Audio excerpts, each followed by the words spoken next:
the Republic of Kenya and Commander-in-Chief of the Kenya Defence Forces, Dr. William Samoei Ruto, the Chief Justice of the Republic of Kenya, Honorable Justice Martha Koome, distinguished guests, ladies and gentlemen. Before commencing the proceedings, may I request the Honorable Chief Justice to take her position in the arena.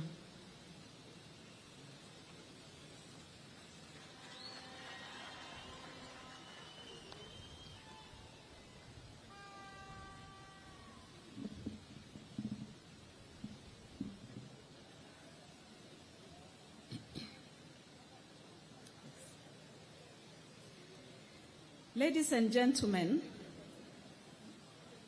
Article 149(1) of the Constitution of Kenya provides that where a vacancy arises in the office of the Deputy President, the President shall nominate a person to fill the vacancy within 14 days of the vacancy arising, and the National Assembly shall vote on the nomination within 60 days.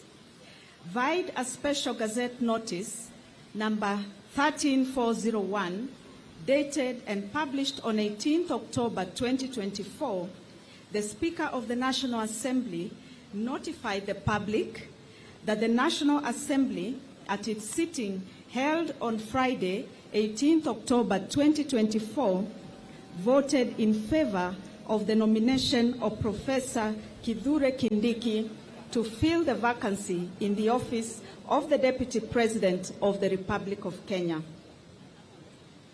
Article 74 of the Constitution provides that before assuming a state office, acting in a state office, or performing any functions of a state office, a person shall take and subscribe the oath of affirmation of office in the manner and form prescribed by the third schedule to the Constitution or under an Act of Parliament.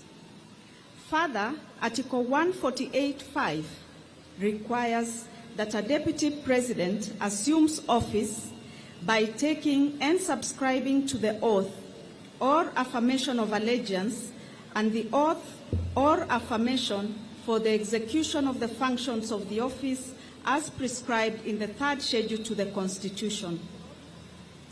The oaths prescribed in the third schedule to the Constitution are to be taken by the Deputy President before the Chief Justice. May I now call upon the Deputy President designate, Professor Kindiki, to take his place and take the prescribed oaths.